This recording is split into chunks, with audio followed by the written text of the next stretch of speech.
Again, today is January 17th of 1993. It was almost 12 years ago that the U.S. hostages that were taken prisoner at the United States Embassy on November 4th, 1979, were released, and this was coupled with the inaugural proceedings for Ronald Reagan and created a truly festive mood for Ronald Reagan to take office. There are substantive indications from a number of sources that, in fact, there was a deal cut between the Reagan-Bush campaign and the Khomeini forces in Iran to deliberately withhold the hostages taken from the United States Embassy until after Jimmy Carter's humiliation and consequent election defeat were assured. Congressional investigations, very tepid and inadequate, have pooh-poohed the notion that such an October surprise, as it has been termed, took place, but in fact there are substantive indications that just such a deal was cut.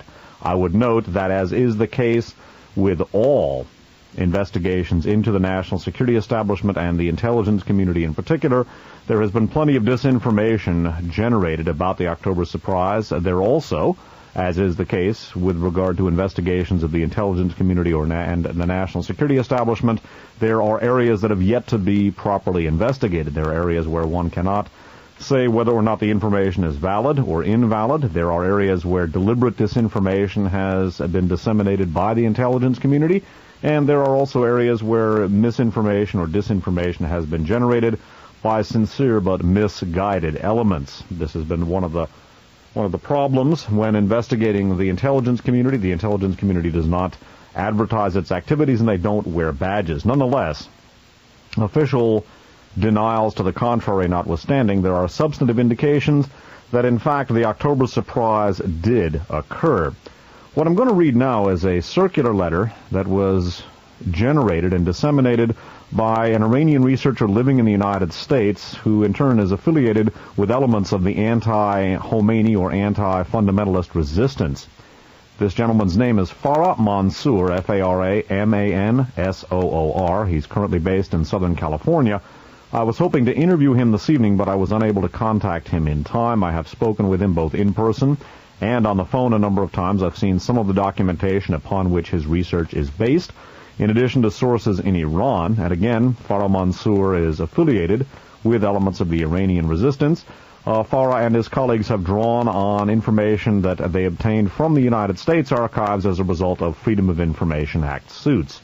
I would note that Farah and his colleagues have been threatened both by some of the players in the Iran-Contra scandal, such as colleagues of, at least according to Farah, unnamed colleagues of Albert Hakim threatened him. And I would also note that he and colleagues have been threatened by people in Iran as well, where they've been threatened with death and violence to their families if they were to disclose what they had learned.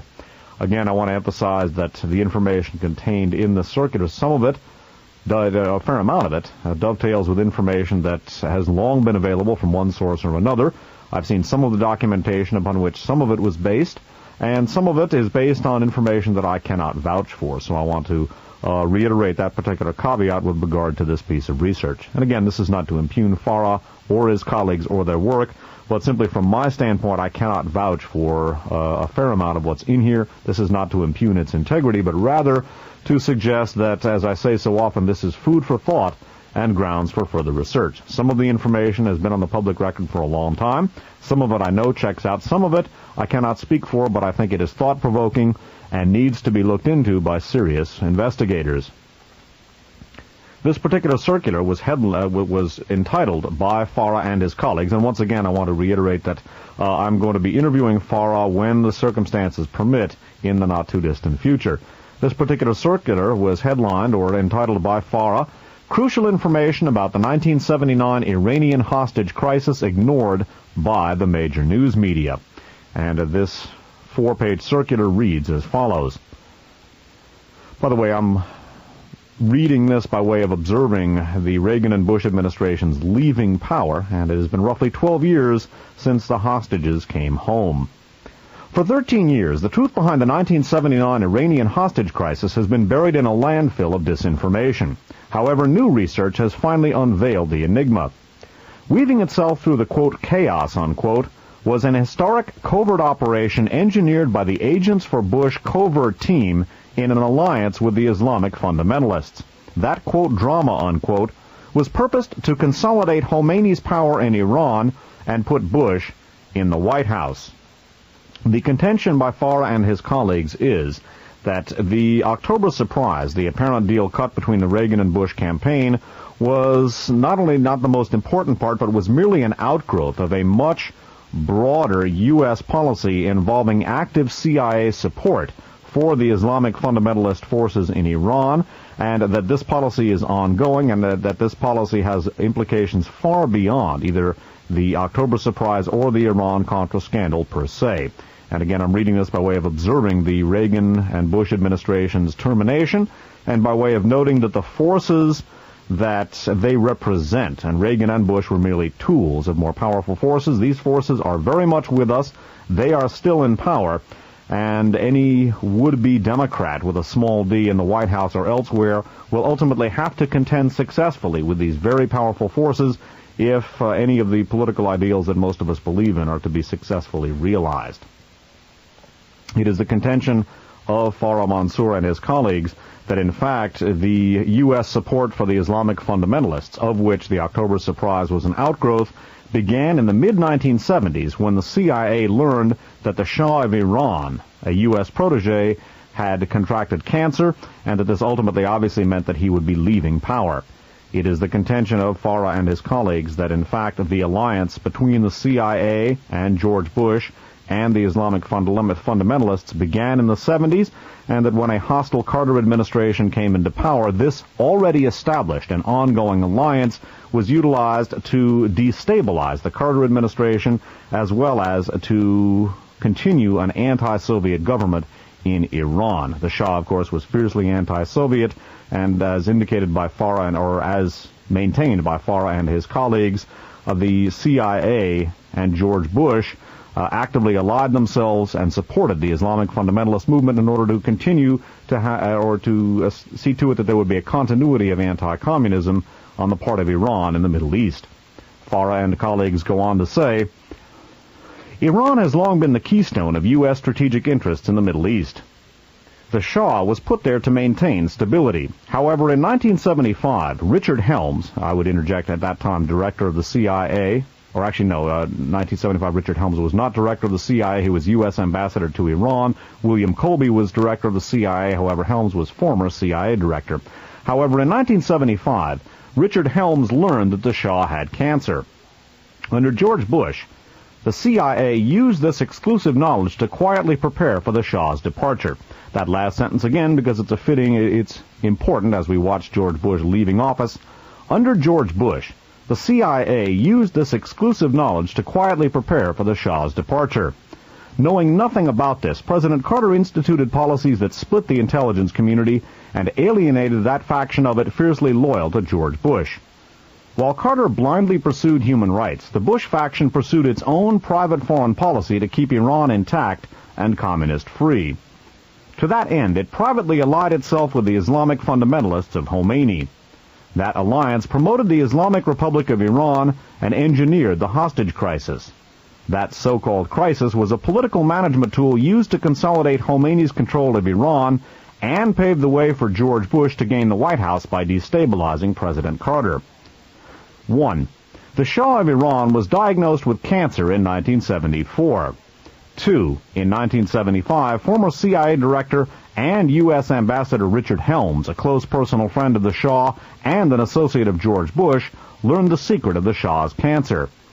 On November 4th, 1976, soon after the results of the presidential election in favor of Jimmy Carter were known, the CIA under George Bush anticipated the premature transition of power in Iran from the Shah to his successor. See Note A, and I'm going to read that in a minute. Agents for Bush covert team chose the Islamic fundamentalists as the best available alternative to keep Iran intact and communist-free. One of the things we're going to touch on next week is a portion of an article from Covert Action Information Bulletin issue number 33 entitled Agents for Bush, dealing with the very significant support inside of the intelligence community for the candidacy of George Bush in 1980 when he was challenging Ronald Reagan for the Republican nomination. Note A, alluded to in that passage by Farah and his colleagues, reads as follows. Documents indicate that CIA Director George Bush had known of the Shah's cancer by late 1976, if not earlier. A secret memo from the Director of Central Intelligence dated November 4, 1976, asked, quote, "Have there been any changes in the personality patterns of the Shah? What are their implications for political behavior? Identification of top military officers that most likely play key roles in any transference of power if the Shah were killed." Unquote. Another memo on November 4, 1976, stated, quote, "Not only do we need future reflection on what is behind the Shah's words and action, but also additional information and field analysis is needed as to how decisions are formed and who is influential in implementing them. It is particularly important to know what subjects are withheld from the Shah and the degree to which reports to him are doctored by his subordinates. To what extent do such practices warp his perspectives, isolate him, and peril his regime? They, people at the agency, do not have adequate information and field analysis regarding his succession to the throne. What are the mechanics? Who will be the leading actors? How will the Shah's pet projects, including the economic development program, be affected by his departure?" Unquote. Again, this document obtained under the Freedom of Information Act, obviously anticipating the Shah's fall. This from November 4th of 1976. George Bush was director of the CIA and aware at this point that Jimmy Carter would be taking over. The next section of this particular circular letter reads as follows. However, Carter's presidency split the CIA, alienating the pro-Bush covert team, most of whom Carter had fired. Recall, Jimmy Carter conducted a house cleaning of sorts of the CIA, and many long-term agency employees and officials, including many of the ones who later cropped up in various aspects of the Iran-Contra scandal, were dismissed at that point. The letter goes on. In response to Carter's lack of, quote, cooperativeness, unquote, the pro-Bush covert team then fomented the Islamic Revolution and piggybacked it onto the existing popular revolt against the Shah. This last sentence again, because it places the allegations set forth here by Farah and his colleagues, place the October surprise in a much broader context, and they maintain that that deal was not only real, but that it was but one outgrowth of a much broader policy involving active CIA support for the Islamic fundamentalist movement in Iran, again tabbing them as the designated anti-communist successors to the Shah. This sentence reads, in response to Carter's lack of cooperativeness in quotes, the pro-Bush covert team then fomented the Islamic Revolution and piggybacked it onto the existing popular revolt against the Shah. By the end of April 1978, private citizens George Bush, Ronald Reagan, and Margaret Thatcher were in Iran. A confidential minutes of U.S. Embassy Country Team meeting under direction of then U.S. Ambassador William Sullivan, dated April 26, 1976, is noted, quote, the ambassador commented on our distinguished visitors, Ronald Reagan, George Bush, and Margaret Thatcher, and commented that Tehran seems to be the site for an opposition party's Congress, unquote. Again, this particular piece of research, this allegation by Farah and his colleagues, maintains that George Bush, Ronald Reagan, and Margaret Thatcher were in Iran in April of 1978, and they quote, and again they obtained documentation on this, they quote minutes of a U.S. Embassy Country Team as follows, quote, the ambassador commented on our distinguished visitors, Ronald Reagan, George Bush, and Margaret Thatcher, and commented that Tehran seems to be the site for an opposition party's Congress, unquote. The next paragraph reads, in early October of 1978, the agents for Bush covert team brought Khomeini back to Iran from a 14-year exile in Iraq, stopping off in Paris, France for a 4-month Western media blitz. On February 14, 1979, 2 weeks after Khomeini's return to Iran, the U.S. Embassy in Tehran was seized by Khomeini supporters disguised as leftist guerrillas in an attempt to neutralize the left. U.S. hostages were seized, but to the chagrin of Khomeini's fundamentalists, the Iranian coalition government restored order immediately. Recall, this was the pre-Khomeini and post-Shah government of Shapur Bakhtiar. However, that same day, Khomeini's aides supplied the embassy with a team of Iranians for compound security. Ambassador Sullivan installed, armed and trained this, quote, SWAT squad, unquote, led by Savak/CIA agent Mashallah Kashani. That man's name, MashallahKashani.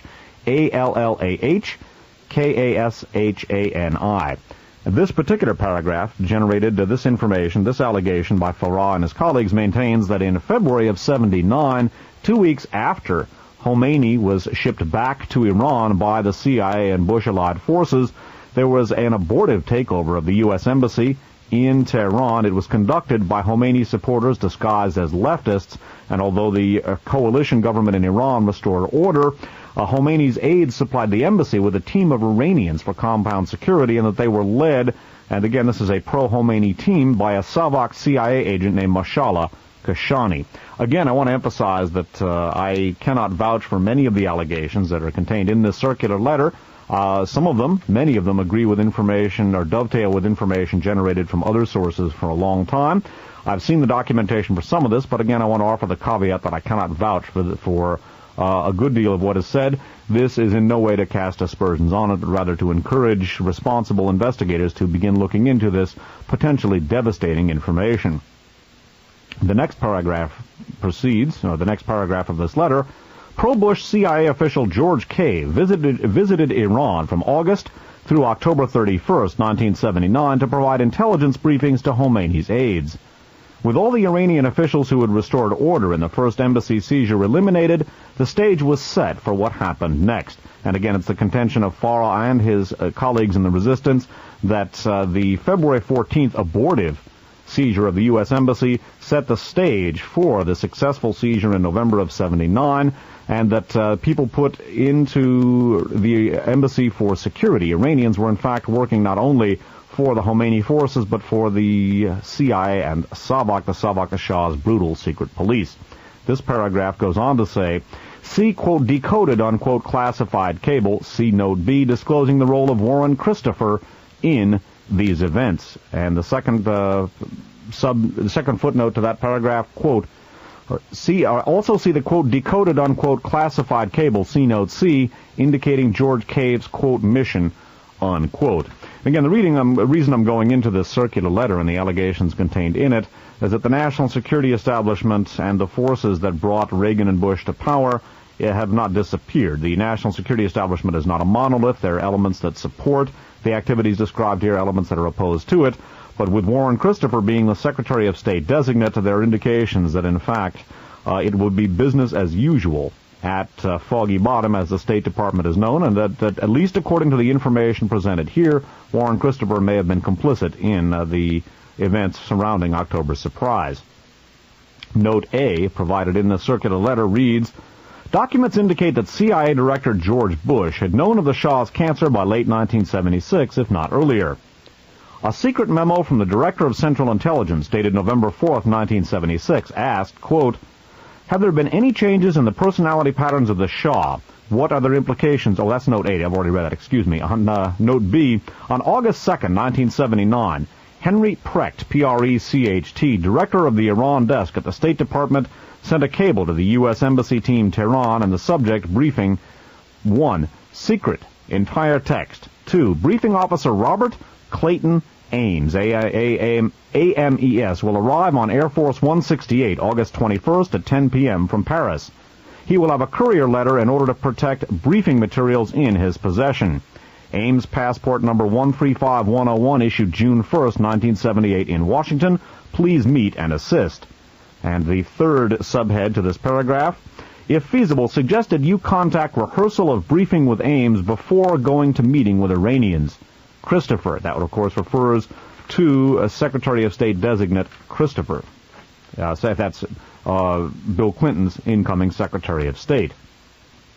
And note C, alluded to here, reads, and there are two extracts here. Note C, on October 21st, the CIA official stationed in Tehran alerted his counterpart in Paris that the Shah's imminent arrival in the U.S. would make certain difficulties. Quote, since reference B, have learned that Amir Entezam, A-M-I-R-E-N-T-E-Z-A-M, took part in meeting which charge and Mr. Henry Precht had with Premier Bazargan and Foreign Minister Yazdi, Y-A-Z-D-I, to pass message on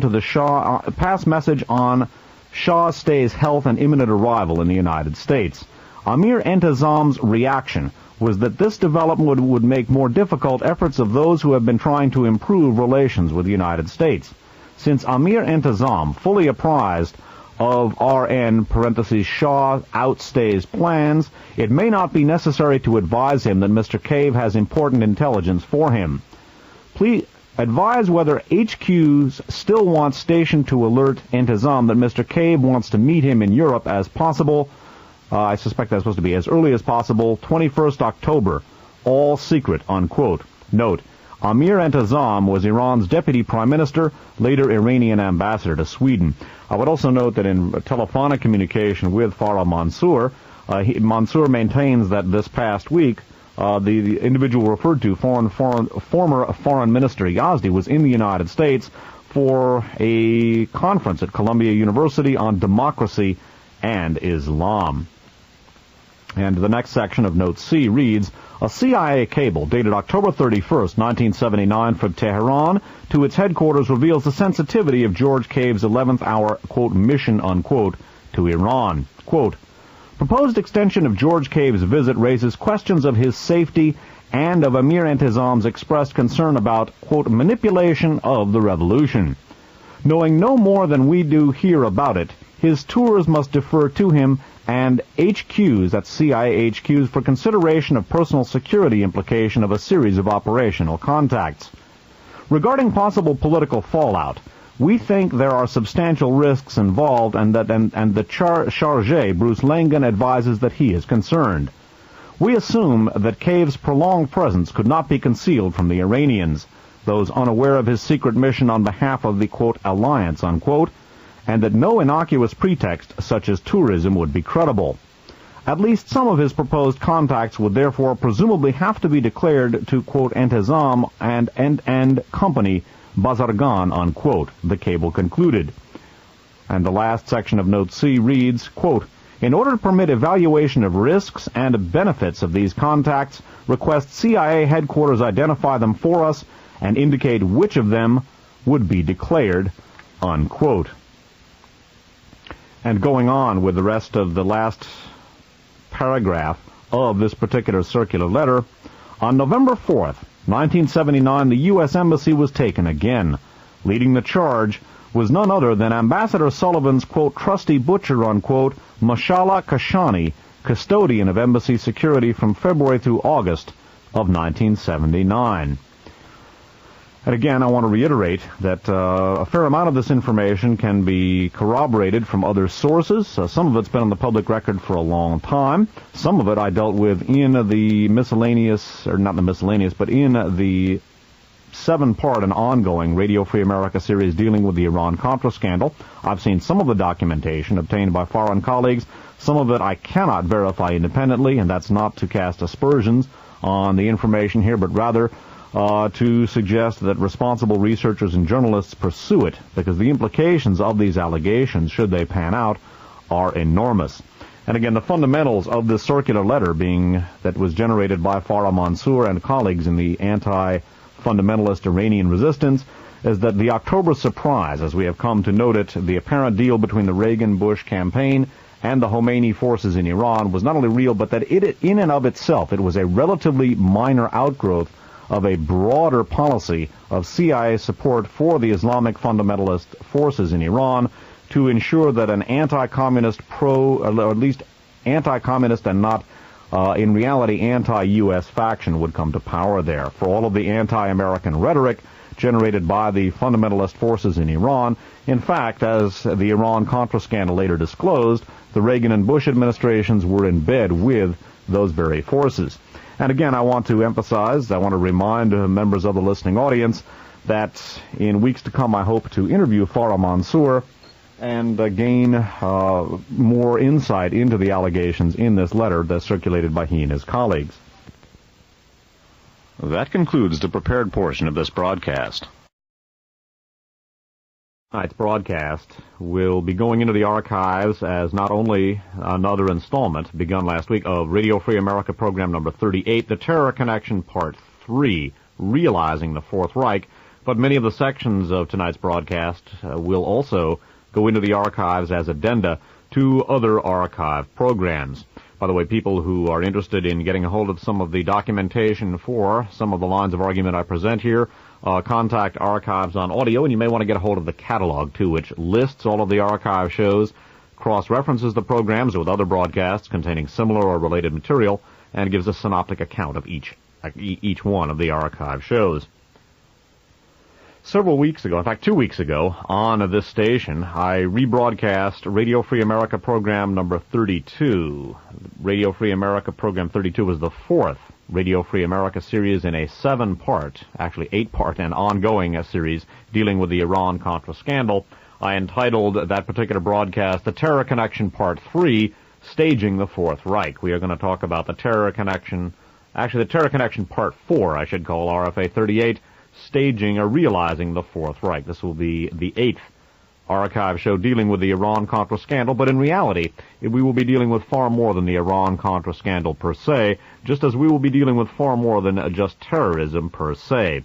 One of the main thrusts of this particular program, this archive show, will be to demonstrate how counterterrorism was used as a rationalization for creating a number of apparatuses within the national security establishment for completely circumventing the democratic process. Oliver North and his abuses under the Iran-Contra scandal was utilizing these apparatuses, or the apparatus created as a result of recommendations stemming from the Vice President's task force on combating terrorism. The Vice President at the time, of course, was George Bush, who later became President, and who was formerly Director of the CIA. And during this archive show, what we've seen so far and what we're going to be seeing, we will be dealing with active complicity on the part of elements of our national security establishment with the very terrorism that we are told we have to combat. We are told that we have to have a more aggressive military posture abroad, increased security procedures at home, including reduced civil liberties and broader police powers, in order to combat the menace of terrorism. And in addition to justifying a more aggressive military posture abroad and increased security measures at home, the threat of terrorism has been utilized to, as I said, create an apparatus within the national security establishment which has been utilized and may very well be utilized to completely bypass the democratic process in this country. The counterterrorism, the fruits of the Vice President's task force on counterterrorism run all the way from, as I said, the apparatus utilized by Oliver North to circumvent Congress and the Iran-Contra scandal, all the way on up through the martial law contingency plans drawn up by Oliver North and the National Security Council in conjunction with the Federal Emergency Management Agency.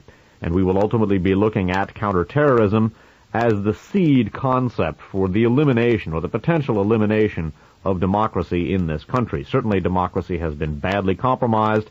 Oliver North and company have apparently gotten off more or less scot-free after having thumbed their noses at the Constitution.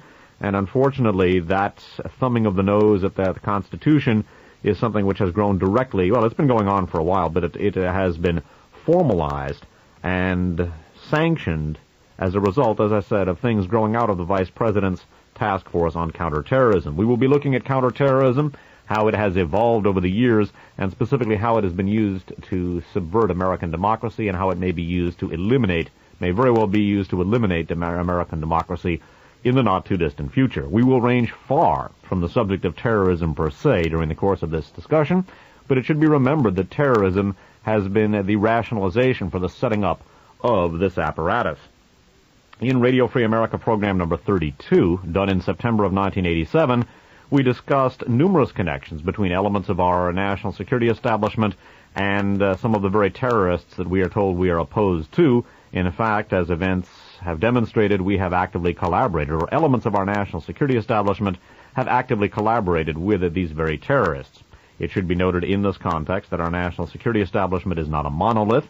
There are elements of the national security establishment that are very much opposed to terrorism as they are opposed to drug dealing. The individual that I just interviewed, Harry Martin, for example, has very strong connections with a faction of the national security establishment that is opposed to those things. These people are not flaming liberals by any means. They are conservatives, but they believe in liberty and justice, and they do not believe in some of the things that have been going on. But there are other elements, in my opinion, more powerful elements of our national security establishment who sanction these very things. One of the points of collaboration that we looked at in Radio Free America 32 between elements of our intelligence system and international terrorism was the case of the Hindawi brothers. I'm going to review a very short section of Radio Free America program number 32. The other voice that you hear, in fact, the voice that you will be hearing on this segment almost exclusively, is the voice of my former co-host, Nip Tuck, who greatly assisted me in the execution of the on-air responsibilities in these archive shows. We're going to listen to a little bit of Radio Free America 32 that we reviewed a couple of weeks ago. Pay particular attention to the case of the Hindawi brothers, who have been involved in a number of terrorist incidents, or allegedly involved in terrorist incidents, ranging from an attempt to bomb an El Al airliner to the La Belle discotheque. There are even implications that some of them may have been involved in the background of the Achille Lauro affair. Now, as you listen to this section of Radio Free America 32, bear in mind that as we looked at in numerous archive shows, including Radio Free America 35, the December surprise, the politics of terror, and the exoneration of the secret team, throughout the course of the Iran-Contra scandal, our national security establishment and the national security establishment of Israel have been deeply involved in both ends, I guess you could say, of the Iran-Contra scandal, the Middle Eastern end and the Latin American end as well. As we're going to come back after reprising a section of RFA 32, and we're going to hear some information from the book Prophets of War by Ari Ben Menashe, a former Israeli intelligence agent who will also be discussing the Hindawi brothers. So we are going to jump back in time from January 24th of 1993 to September of 1987 and listen to a short section of Radio Free America program number 32. Remember, Adnan Roussan, apparently working with Peter Ali on behalf of the United States government, shipping arms to Khomeini. At the same time, Adnan Roussan himself running with people like Abu Nidal, Adnan Khashoggi, and as we'll see, probably the people who were involved with the La Belle discotheque bombing that injured several people and killed a couple. This is from La Repubblica for February 3rd, 1987. First part, Dateline Geneva. Judge Paolo Martinelli has requested the release of two prisoners for insufficient evidence. They are Auni, A-W-N-I, Auni Hindawi, 25 years old, a student of political science in Geneva, and Adnan Roussan, age 40, officially the manager of an import-export company in Verona, but in reality an arms smuggler. Hindawi was arrested last June during the trial on the hijacking of the Achille Lauro. Roussan was arrested in his house a few days later. Other Jordanians were released earlier. During the course of the inquest, Luigi Carli, public prosecutor, came across many contradictions, such as a possible link between Hindawi and a terrorist network throughout Europe and possibly Italy. The other magistrate, Paolo Galizia, that followed up in the matter, however, found insufficient evidence to corroborate Carli's theory that Hindawi was plotting an ambush against the Italian government. The prisoners were released. However, they cannot leave the country. Hindawi must remain in Sassello, and Roussan must stay in Verona. Judge Martinelli said that even though they have been released, it does not mean there will not be more incriminating evidence against them. The inquest continues. Then, Dateline London. Auni Hindawi is a cousin of the two brothers Nezar and Asi Hindawi. Auni was the contact in Italy for the organization, and Hasi in Berlin. A year ago, Nisar tried to plant a bomb on an El Al plane by hiding it in his girlfriend's bag. He got 45 years. In Berlin, Hasi bombed the offices of an Arab-German company and got 14 years. He is still awaiting trial for the bombing of the La Belle discotheque in Berlin, where 2 people died and 150 were injured, all of them Americans. Recently, the German magistrates interrogated Auni Hindawi about the discotheque bombing, suspecting he might have known something about it. It seems that Nizar, right after his arrest, wrote a letter to his cousin Auni asking for help to free him and his brother by setting up a mission in the Middle East to get hostages and request the exchange. Auni was arrested in order to put a stop to such plans. The inquest also discovered that Auni, along with 2 cousins, attended a training camp for terrorists in the Bekaa Valley. The instructors were followers of General El-Kuli, Assad's number 2 man. The discovery of the link between the Hindawi clan and the Syrian secret services accused of having supplied the bombs for the London and Berlin incidents have raised harsh reactions by the 2 governments. Auni Hindawi even went to Roussan's house in Verona to ask for arms. By Roussan's own admission, he sells arms with his government's approval. That's the Jordanian government. He even has dealings with Khashoggi to sell arms to Iran. As a matter of fact, when Rusan was arrested, he was entertaining a deputy of NATO, perhaps sent by Peter Alley, a big shot in NATO's secret services. So again, the connection not only between Adnan Rusan and the aforementioned, but also between Adnan Rusan and apparently the Hindawi clan involved with the El Al bombing attempt, the La Belle discotheque, then the name, I can't remember the name of the Arab-German firm they're referring to, but I remember the case. So a variety of rather interesting cases for these folks to crop up. And again, that is a section from Radio Free America 32. Now, the names again, Adnan Rusan, a functionary of that section of the national security establishment of this country that was involved with the Iran-Contra scandal. He worked with, among others, Peter Alley, an American and a member of the intelligence community, and Adnan Khashoggi, the Saudi Arabian arms dealer and middleman who was a prominent player in the Iran-Contra scandal. But the names to remember there are the Hindawis, associates of this terrorist milieu, which obviously has strong operational connections with elements of Western intelligence. Now, that program, again, was recorded in September of 1987. What we're going to do now is jump ahead to 1993, and we're going to read from a section of a book called The Prophets of War, or Prophets of War, I should say. That's Profits, subtitled Inside the Secret U.S.-Israeli Arms Network. This is authored by former Israeli intelligence operative Ari Ben Menashe, that's A-R-I, and Ben Menashe is capital B-E-N hyphen, capital M-E-N-A-S-H-E. Ben Menashe, like a great many intelligencers, has had some very accurate information to provide in the past. Some of his information has been spotty, but on the balance, most of what he has done has checked out. And in The Prophets of War, there is discussion by Ari Ben Menashe of a number of the most heinous terrorist acts of the 1980s, and Ben Menashe reveals that some of these acts were actively promoted by, and he refers to the Mossad connection to these terrorist actions. Bear in mind that in the 1980s, the United States, well, even before the 1980s, the United States and Israel were actively involved in collaborating vis-a-vis counterterrorism. We're going to begin by reviewing a short section of the book dealing with the Achille Lauro hijacking, which, according to Ari Ben Menashe, was organized as a, quote, black propaganda operation by the Mossad. We are then going to proceed to information allegations by Ari Ben Menashe that, in fact, the depredations of the Hindawi brothers, and in particular the attempt to bomb an El Al airplane, that this also was a provocation, a so-called black propaganda operation staged by the Mossad utilizing Palestinian and Middle Eastern terrorist dupes, I would say, functionaries, in order to discredit the Palestinian cause. This particular book, by the way, The Prophets of War, was copyrighted 1993 and was published in hardcover by the Sheridan Square Press. And in Prophets of War, Ben Menashe writes as follows. Speaking of this particular inside group in Israeli intelligence that was involved with the Iran-Contra scandal and the setting up of provocations, Ben Menashe writes as follows. The group's methods were rather unconventional. One could say heinous, but it had operated successfully for years. One example is the case of the, quote, Palestinian, unquote, attack on the cruise ship Achille Lauro in 1985. That was, in fact, an Israeli, quote, black, unquote, propaganda operation to show what a deadly, cutthroat bunch the Palestinians were. The operation worked like this.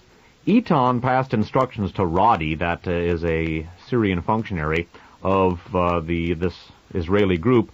Etan, that's Rafi Etan, passed instructions to Radi that it was time for the Palestinians to make an attack and do something cruel, though no specifics were laid out.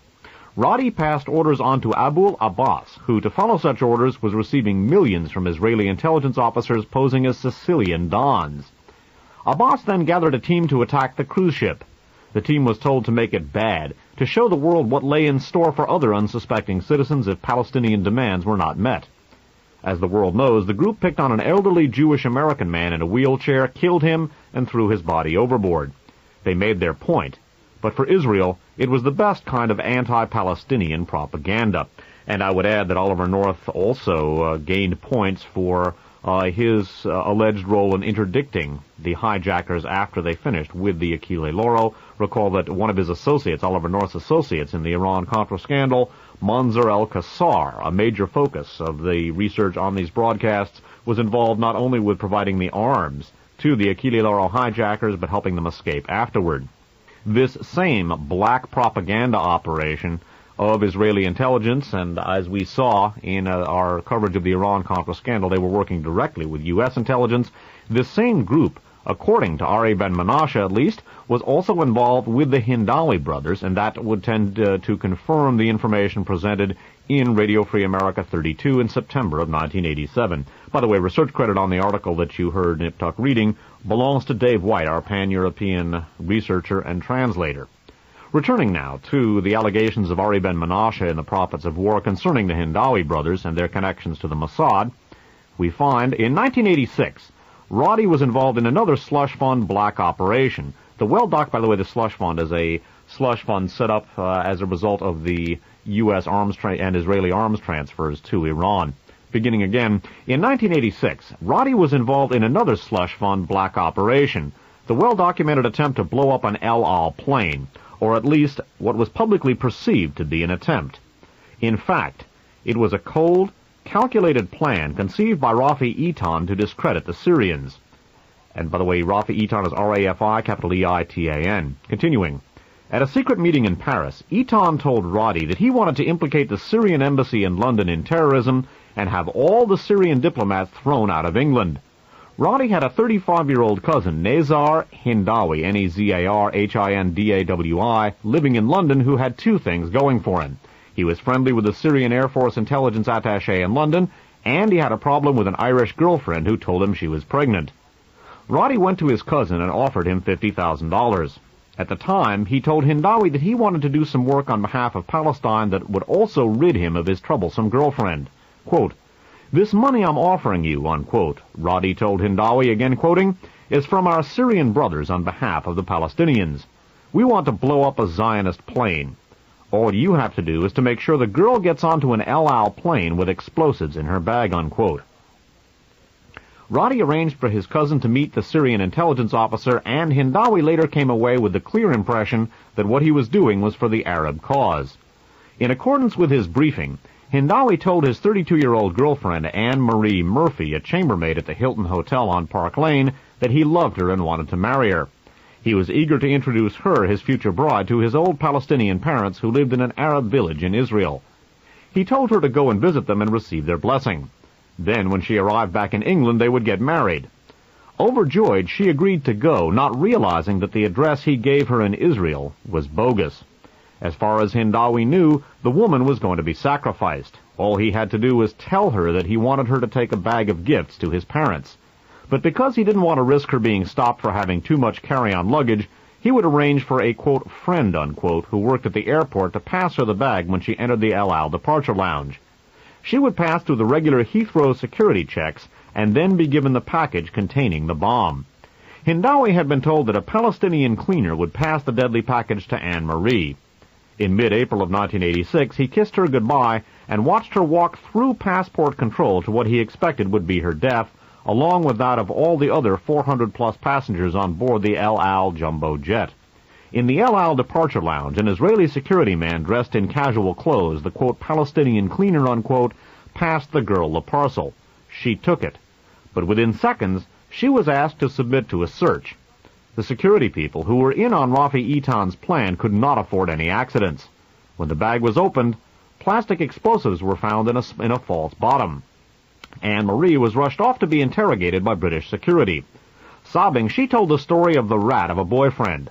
Police arrested Hindawi at the London Visitors Hotel between Notting Hill and Earl's Court after his brother convinced him to give himself up. He spilled the beans and told them that a Syrian intelligence officer had asked him to carry out the task. But Roddy was not implicated. He was under MI5 protection. That's British intelligence. Interrupting. Resuming again, as a result, Margaret Thatcher closed down the Syrian embassy in London. Rafi Eitan had had his way. Hindawi was jailed for 45 years, and Anne-Marie went home to Ireland where she gave birth to a daughter. These were the kinds of black operations our slush fund was financing. And again, that dovetails with the information presented in Radio Free America number 32 all the way back in September of 1987. Note that an Italian judge released one of the Hindawi brothers, and note also that, according to Ari Ben Menashe, the Israeli intelligence operatives who were advising the Hindawi brothers and using them, that they were posing as Sicilian Dons, or not the Hindawi brothers rather, but Abu Abbas. They were posing as Sicilian Dons.